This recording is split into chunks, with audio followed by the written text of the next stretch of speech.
Porzingis is one-on-one. He spins. He dunks. Wow. Three-pointer by Porzingis. Good.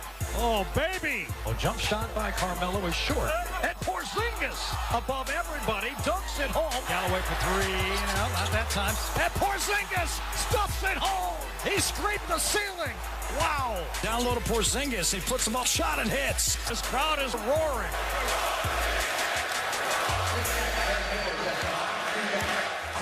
Kristaps Porzingis has another big night for the Knicks. 29 points and 11 boards in a win over the Hornets. Stephen A., what is your reaction to all this sing love in your city? I got to admit, I'm stunned. He deserves it. I like the promise. Phil Jackson looks like he did well with this pick. I'm actually going to go to the Knicks game. I'm going to end my book. Are you? I'm going to go in a few days. I'm going to go to Really? I called them yesterday to let them know I was coming. And I will say this to you, though. My position on Phil Jackson is still one ripe for trepidation. You don't get paid $10 to $12 million just to finish last, stink during the regular season, and capture a high draft pick.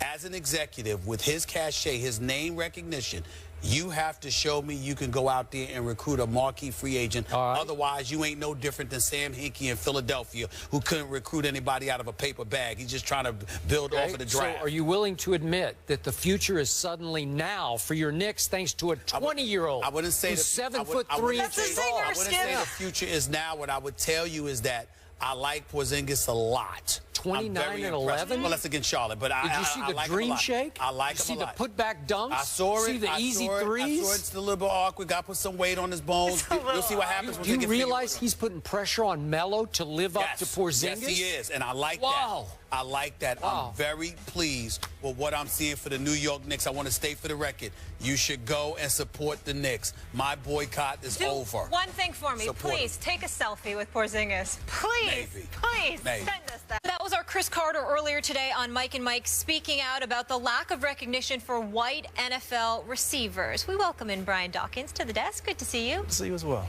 All right, Brian, so do you agree with CeCe's comments here? I hear what he's saying, but on this one I have to disagree. Okay. I think that if you look at Wes Welker and Edelman, I think that a lot of it, I think Tom Brady takes away from what they do. I think sometimes even goes with Peyton Manning with some of his receivers. Because of what Peyton is, as great as he is, they say that you can just put anybody in those offenses and they'll have success.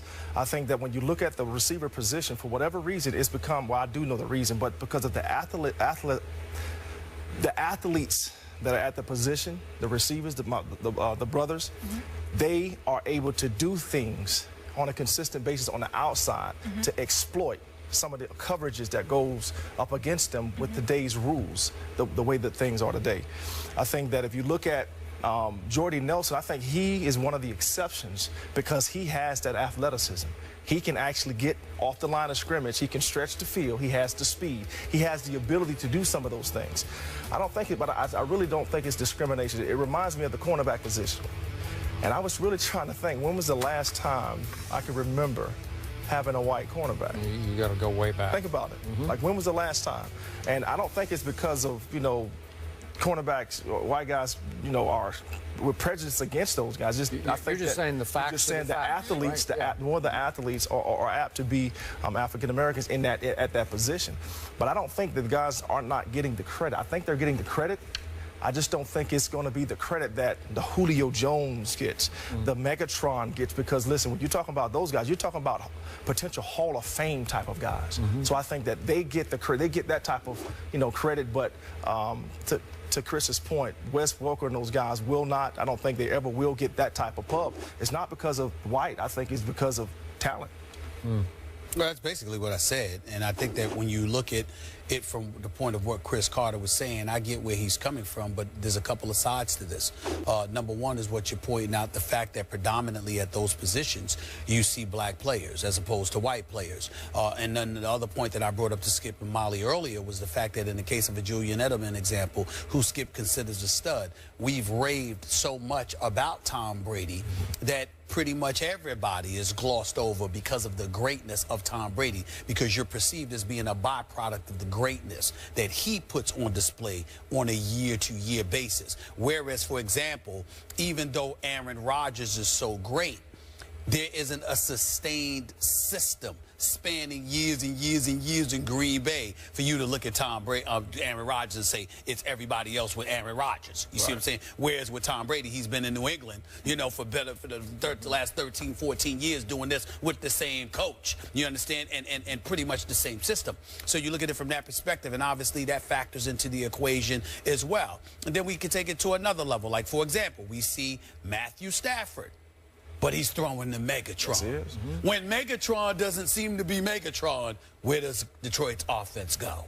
How does it look? And so because of that, and you see that if you're getting shine, I think that the one thing that we have to recognize, black or white, if you're getting shine at a particular offensive position, you sort of take away from some of the other guys who are valid stars. In Minnesota, I'm quite sure they may have some dudes, whether it be in Rudolph, Bridgewater, or whomever, that, you know, have contributed, obviously, to them being 7-2. But all we think about is AP. Adrian Peterson. Yep. And especially in the NFL, with that shield, helmets on, shoulder pads, equipment, people not having a personal relationship with you from a visual perspective because you're wearing that equipment and this sort of hides your identity, combined with this fixation on promoting the shield and those 3 letters, all of those things added to the fact that there are particular athletes who get the most shine. I think all of those play a role in diminishing the sizzle that the white receivers could potentially get. But it ain't many of them, and that also is a reason why. Can I add to that also? When you go into a game and you're going to prepare for a team, as a defensive coordinator, as a defensive player, we look at receivers and say, okay, who do I have to roll coverage to because of their greatness, because of how the team either uses them? For instance, Randy Moss, all right? When he was in his heyday, there's only so many guys I gave that type of respect to line up maybe 15 yards deep instead of 10 to 12. It's because of what he can do. So, again, I think because of the talent, you look at things a little different. You see, we've seen things a specific way for so long, and it's been those guys outside, Megatron, those type of guys, that now we're getting more of the long, linear type receivers instead of the short, quick receivers, and some of the white guys are the short, quick receivers, and they work in the slot better. Well, Skip, to piggyback off of his point, remember Barry Sanders running back for the Detroit Lions. With other people, you look at guys, and, you know, you had this dude, the Hitman, or somebody like him, playing against Barry Sanders at that time, playing against anybody else. You're trying to cave their chest in. You're trying to smash them. With Barry Sanders, you literally found yourself trying to stand in your lane and saying, okay, let me just make sure I control this gap, because he was so elusive. He would embarrass you with the jukes that he would put on you. So his talent made you scared to come at him full throttle because he could embarrass you. That kind of ability. So I'm hearing this conclusion, that it's not discrimination as you see it. Right. It's simply the white receivers don't deserve that much credit because they're not that good. Is that fair? I'm not saying deserve the credit. I'm saying get the type of shine, as he put it, that some of the black players have. But you're saying because they break but they're the just top not as good, right? Is that a conclusion? Well, they're not playing the position. Okay. There are 2 freaks to me who are white wide receivers. Jordy Nelson. And I put Jordy Nelson in because remember, he's 6'3", 217 and runs 4.5. Okay, right. That's big time. I'm not saying he's Megatron.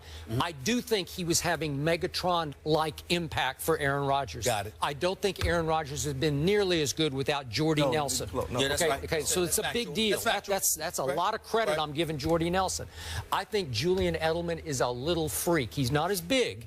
Again, about 6 feet tall, maybe 200 pounds. But listen, he is 4'5". He has rare quickness and reasonably great speed downfield.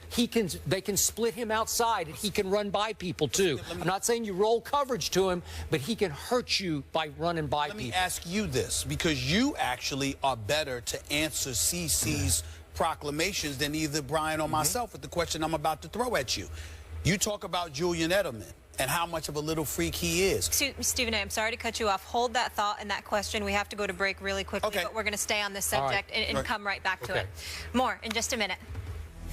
The Welcome back into First Take. Brian Dawkins is still here with us, and let's pick up where we left off. Stephen A., you had a question for Skip. I had a question because based off of what Chris Carter said, I think more so than Brian Dawkins or myself, Skip, you're the perfect person to answer this question. When you talk about Julian Edelman being that stud, but not being recognized, because that's what Chris Carter was alluding to, how responsible does somebody like even yourself feel, considering the fact that you rave so much about Tom Brady, knowing that potentially it could be rationale for how Julian Edelman gets reduced, simply because the greatness of Tom Brady is elevated above all things? But I've told you for years. You have. I thought Welker was more a product of Brady than this kid. Right. Because this guy, as he's emerged, Edelman, he's his own man to me, because he will get in anybody's face down the field. He will make noise. He is that guy. He is a fire starter. He is helping Brady. He's helping make Brady as much as vice versa. You've always made that point, but stay with me on this, Brian, because what I'm asking you is, because of how much you rave about Brady, how much of an issue do you think the media, including yourself, plays in the fact that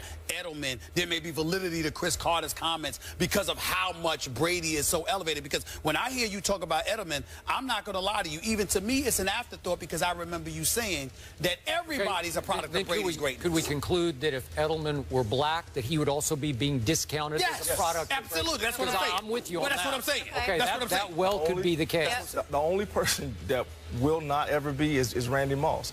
That's a good point. Because of who he is. And again, when we start talking about these individuals, these being Randy Moss type guys, that's once in a lifetime type of dude. These are not the dudes to come along all the time. Right. And believe me, when you have GMs and they sit and watch film and they're trying to get personnel, you best believe they're not saying, okay, because this guy's a white guy, I'm not going to bring him on the team. Nobody's accusing them of that. They're not doing that. Yeah, right. On the other side of it, when guys step on the football field, the respect factor, and I'm speaking from a player's perspective, a respect factor for a player in a system goes a long way. It does.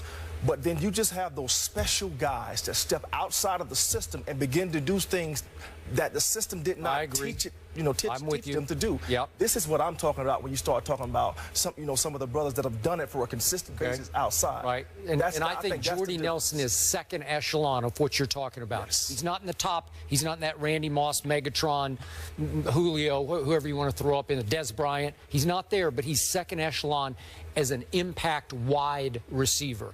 And the only other starting wide receiver I know, and I brought him up, is Eric Decker. They're about the same size and same speed, but Eric Decker obviously is not Jordy Nelson. And then if we just look at the numbers, there are about 4 other slot receivers who are white, right? You got Edelman, Amendola now, obviously replacing Edelman. You got Cole Beasley in Dallas, and you got what's left of Wes Welker now playing for the Rams. And after that, I don't know anymore. So the facts are the facts. It's just, there just aren't very many. Yeah. They're not. But again, I guess back to Chris's point, are they getting the credit for being? And I think that they are. I think that the guys that do it, do it well, get credit. I think they do, but I think that the ones who don't, that may deserve it, is because of the greatness of a teammate that has such a profound impact that you can't help but gloss over it, because Patriots are about next man up. Even no matter who goes down, because we got the ninja, we got Tom Brady. Enough said. And when that happens, that is what Brady contributes to that's the shadow over those guys. That's what I think. We'll leave it there. Brian, thank you so much for being with us. Appreciate it. We have a white NBA player who's certainly getting the love in New York. New York Daily News with the headline, Zing Sanity. Stephen A. loves it. Porzingis taking Molly will not be on the show in the future. So what does Stephen A. She brought this up just to annoy me. Sanity in NYC. Miss Connecticut. You do have that power. Trying to talk junk.